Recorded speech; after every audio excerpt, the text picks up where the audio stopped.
for the VIPs, those people who feel that going through the doors of rehabilitation is like going through the doors of a morgue. We are doing a 7-star rehabilitation for them somewhere in Cherangani Hills, where you can fly in with your chopper, pay a bill of your life, and then go through the rehabilitation, and everybody will have a chance. You'll be styled, it will be styled, rehabilitation will be styled by under NACADA such that everybody has a chance to get treated until it's suppressed. Yes. Chairman, finally, perhaps clarify the rules surrounding advertising. I want to state without all disappointment that nobody who is advertising doesn't understand the rules. But we have constantly flouted the rules. When you say you take one beer or you do something and then you get one beer as a prize, that is not allowed. Don't promote drinking that way. Anywhere in the world, it's not allowed. When you come and show that you can kick the ball better when you after taking a few bottles of something, which ball can you kick, my friend? You can't even love your own wife, my friend. You can't. Don't mislead. Misleading publications. Those things, the rules, specific rules, so that Kenyans can interpret them their way, are being published. And in the meantime, let's have decency. I like some of the organizations, like your organization, like the BBC, they have their own in-house rules on how to deal with these things. Don't advertise things that are likely and potentially dangerous before 10 p.m. So don't advertise those things, or have a caution and a precaution. But you have a situation where you're having some people selling chocolates, and chocolates are raised with rum, whiskey, brandy, whatever it is. But they are not even giving a warning there, pinning a warning there that not suitable for children under 18. That's a form of advertisement. The others, and shame on you, you are putting up a notice on a certain beer, and there are so many now, and whiskeys and brandies and the rest of it. And they all over the town, and they're saying drink responsibly, enjoy responsibly. That is not part of the warning systems. And I'm looking for them being pulled down, those notices, or those billboards being pulled down, and just pin the proper notice. Alcohol is dangerous. Whatever it is prescribed here. The rules are supposed to help everybody. If you grew in an estate and what you can see from your house is somebody walking, call him John Walker or call him whatever it is. Your child, your son is going to plan to walk like that, man. And to be telling you, Daddy, I want to walk like that, John Walker. And truly he will walk. And when he walks like that, most likely you lose him. That is what we are trying to avoid. So if today I said Sarah Mitaru is having a concert and is being supported by a certain brand of drink and whatnot, and I put up billboards, am I in the boundaries of the rule? The talent, her talent, yes, you can be sure that talent was not brought about by drinking too much of that stuff. So please don't mislead Kenyans. Yes. In fact, that talent was brought about by very high discipline.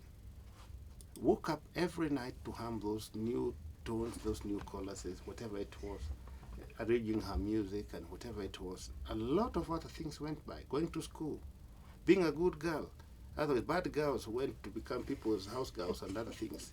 Yet there's a law that goes to that. But not that drink. You're just taking advantage of somebody poor or somebody who wants a sponsor.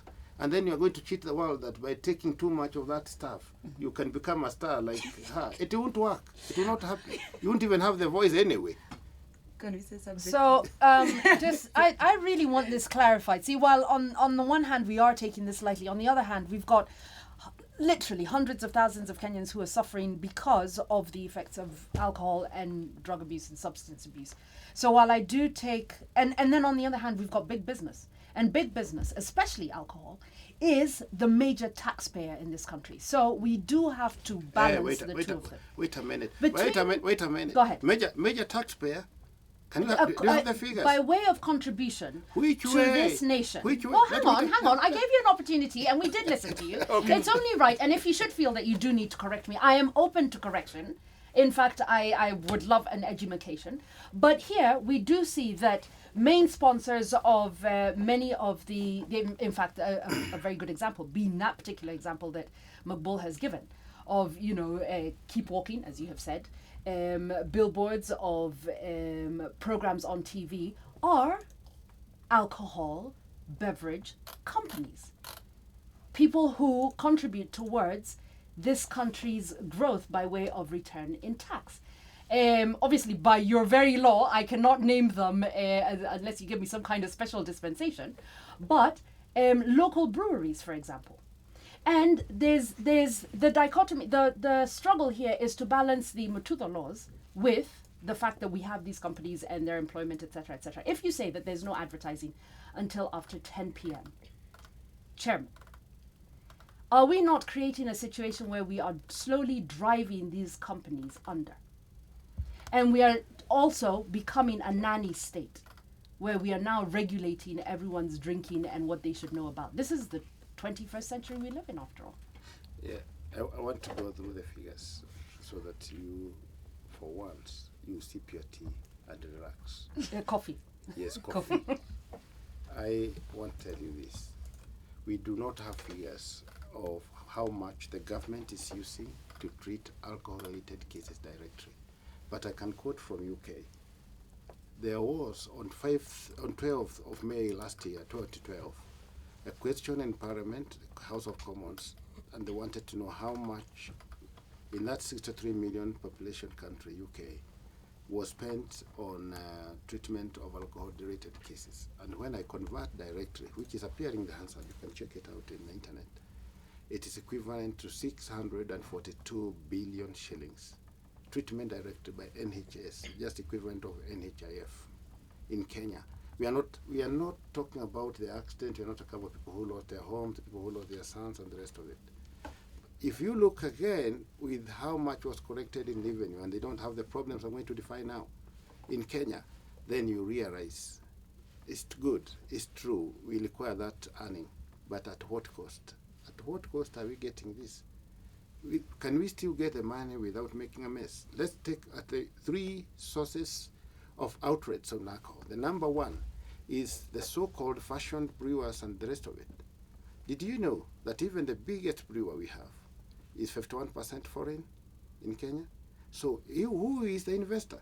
So every profit he's making, 51% goes to the person, the shareholder.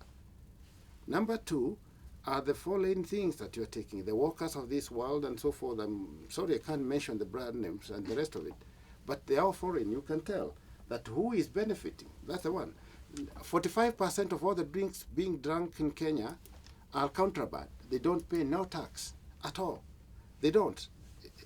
You have a total of 500 blends of alcohol, 500, out of which only 50 are known.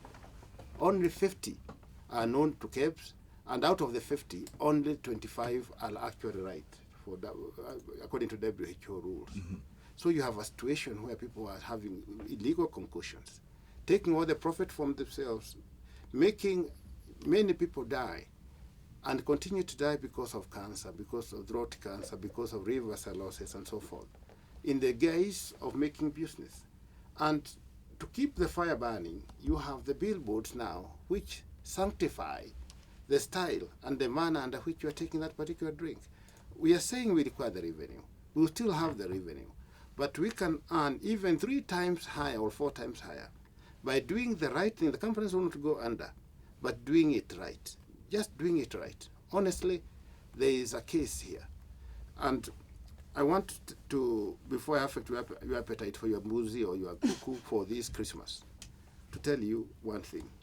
Before, after slaughtering that goat and the doctor satisfied it clean, get a slice of the river, a simple slice of the river, insert in a good wine bottle or grass or any grass that is clear, and put in, fill it with your favorite drink, the one you're going to have in that party. Give it 30 minutes, remove it and clean it.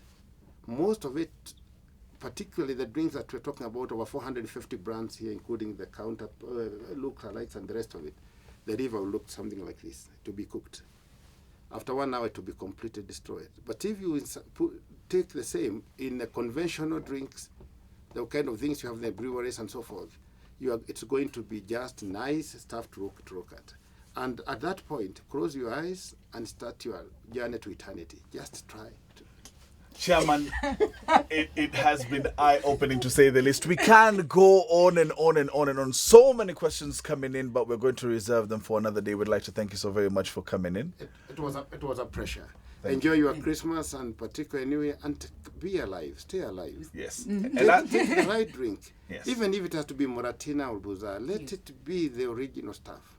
If you have to take the branded drinks, let them be the right stuff, not the ones made in Kariobangi Industries, Taveta, Nakuru, Naivasha, and all over. Right. Merry Christmas. Merry Christmas to you, Chairman John Muthutho, Chairman of NACADA, speaking to us this morning.